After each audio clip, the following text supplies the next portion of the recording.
Hello and Assalamu Alaikum. I'm Marwa. Welcome to Naramis.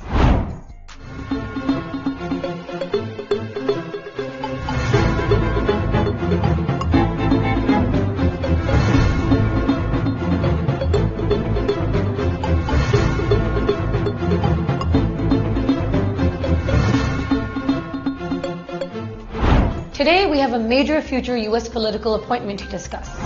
An Indian origin scholar, Dr. Paul Kapoor, who has been announced to replace Mr. Donald Lu as the Assistant Secretary of State for South and Central Asia. Now, who is Dr. Paul Kapoor? How will this political appointment impact the region? And most importantly, should Pakistan be concerned? Let's break it all down. Kapoor is not just any scholar.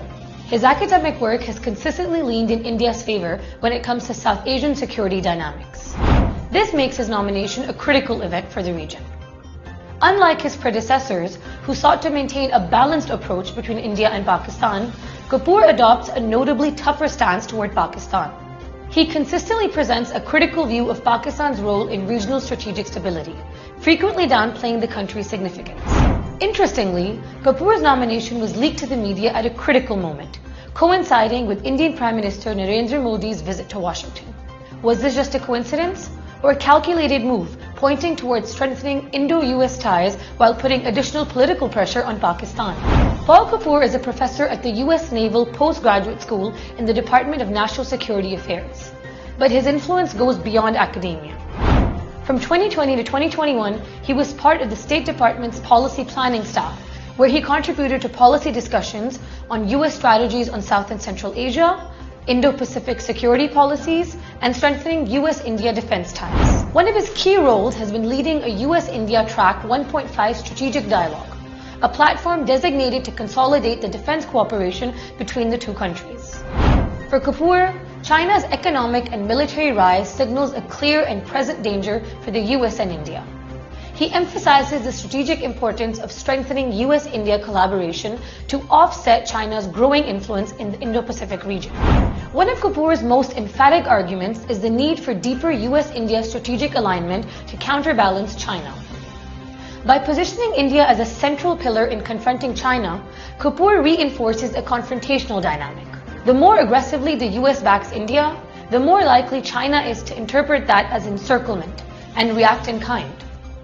Even worse, this strategy sidelines other important regional players and dismisses multipolarity. Kapoor's analysis raises eyebrows when he frames China's partnership with Pakistan primarily as a strategic tool to contain India.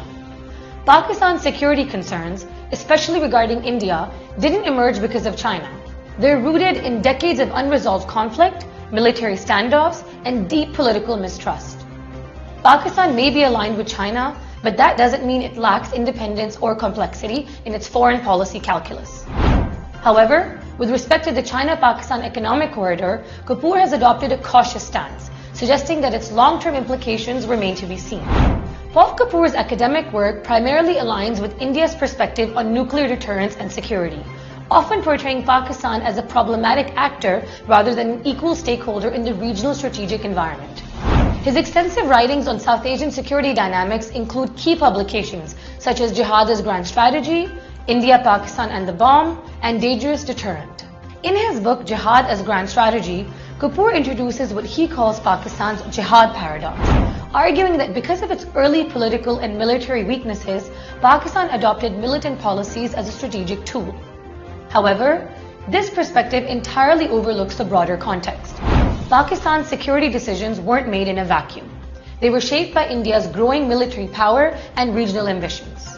Yet Kapoor consistently presents Pakistan's policies as aggressive choices rather than strategic responses to India's military expansionism. In his book, Kapoor's views on Pakistan's role in Afghanistan follow a familiar Western narrative, scapegoating Islamabad for the Taliban's rise. He argues that Pakistan saw the Taliban as the best contenders for power and continued supporting them even while partnering with the US in the war on terror. But here's the reality. Interestingly, when Kapoor wrote these words, Pakistan was actively facilitating the Taliban's negotiations at Washington's request. Pakistan played a crucial role in bringing Taliban to the table for peace talks, for which President Trump was thankful. But Kapoor doesn't stop there. He also alleged that Pakistan's military and intelligence institutions have supported Islamist militant groups as a low-cost way to influence Afghanistan. He argues that Afghanistan's peace depends on Pakistan's strategic decisions, and he calls on the US to directly address Pakistan's so-called reliance on militant proxies. Kapoor seems to forget, or conveniently ignore, that the chaos in Afghanistan didn't start with Pakistan. It began with flawed US and NATO interventions, 20 years of failed governance, corruption, warlord politics, and deep social divisions within Afghan society. Kapoor also claims that Pakistan's alleged militant strategy is the reason for India's military advancements. But this claim lacks a nuanced understanding of regional power dynamics. India's military modernization is not just about Pakistan, it's about regional dominance. Strategic partnerships with major powers like the US, France, and Russia help India expand its military footprint. And finally, India plays a key role as a pawn in the US-China strategic rivalry, using Pakistan as an excuse to justify its growing defense budget.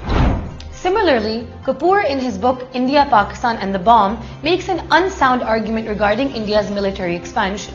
He claims that India's military expansion isn't aimed at Pakistan or any particular adversary, but is merely a byproduct of its economic growth. Kapoor also argues that nuclear weapons have worsened South Asian security, particularly by emboldening Pakistan. According to him, Pakistan's nuclear capability allows it to provoke India without fear of full-scale retaliation, drawing international attention to its disputes. But this argument by Kapoor misrepresents historical facts. India was the first to introduce nuclear weapons to the region with its tests in 1974 and 1998. Pakistan's nuclear program wasn't an act of aggression. It was a necessary deterrent to restore the strategic balance. Unlike India, which has sought nuclear weapons for prestige, regional dominance, and territorial gains, Pakistan's nuclear program has always been about deterrence, ensuring security against a conventionally superior adversary. Similarly, Kapoor in his book Dangerous Deterrent argues that nuclear weapons enable weaker states like Pakistan to engage in conventional aggression. In reality, nuclear-armed states, especially those with weaker conventional forces, tend to be more cautious, not reckless. This pattern is evident in South Asia. In 2019, India launched a military attack inside Pakistan at Balakot. If nuclear weapons truly encouraged reckless aggression, Pakistan would have responded in kind. Instead, Pakistan showed restraint, diffusing a crisis that could have spiraled into war. Another claim Kapoor makes in his book is that nuclearization encouraged Pakistan to adopt a low-intensity conflict strategy in Kashmir, inspiring militancy and border tensions. But here's the serious problem with that argument. The Kashmir conflict predates Pakistan's nuclear program.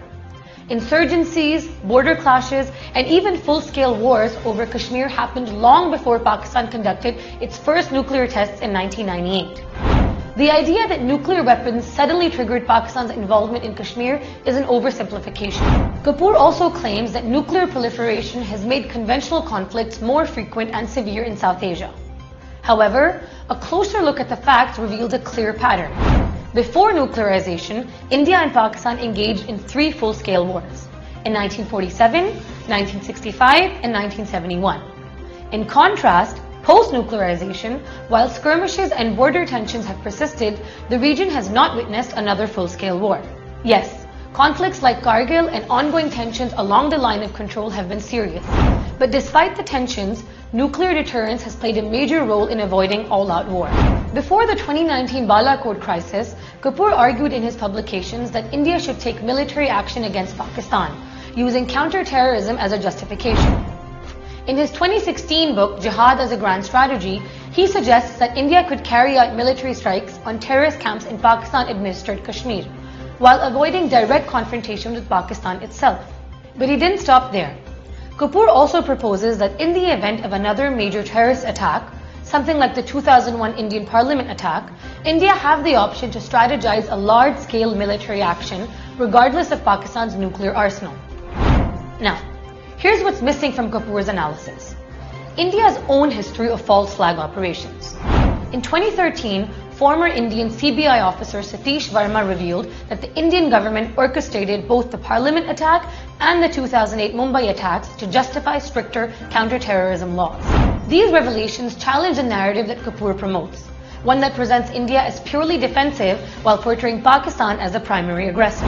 Unlike Donald Lu, who has a controversial reputation and a history of political involvement, Kapoor is not yet a contentious figure and carries no apparent political baggage. Although he has expressed criticism of Pakistan in the past, it remains to be seen how he will navigate the evolving geopolitical landscape. Kapoor's academic work has consistently pushed for the US to withhold diplomatic support from Pakistan during any future crisis with India. He frames Pakistan as a revisionist state, while conveniently ignoring India's own military posturing. This kind of one-sided perspective is dangerous. Why? Because this kind of policy option could leave Pakistan feeling isolated and vulnerable, potentially driving it to adopt defensive or preemptive strategies, thereby heightening the risk of conflict in the region. This kind of strategic isolation could worsen South Asia's security dilemma, where both India and Pakistan, feeling insecure, ramp up their military capabilities, raising the risk of direct conflict. Despite his past arguments, Kapoor has expressed concerns about certain military escalations. He has strongly opposed missile defense systems, arguing that they create instability by encouraging both sides to consider nuclear strikes in times of crisis. If this stance holds, he could potentially influence India to rethink its missile defense initiatives, reducing regional tensions instead of escalating them. Kapoor's possible appointment to a US policy role could shape future engagement with South and Central Asia. His stance will matter. Will he maintain past hardline views or adopt a more balanced approach towards Pakistan? This question is key, especially regarding Kashmir. Policymakers like Kapoor must move beyond the dominant Indian narrative. Without doing so, US understanding of the region remains limited. The recent Pahalgam attack on April 22nd, seen by some as a false flag operation, highlights the need for critical scrutiny. Events like these are often used by India to justify securitized policies and deflect from deeper issues. Kapoor himself has written that the unresolved Kashmir conflict is a root cause of regional instability. If he stands by that view, his role should reflect it.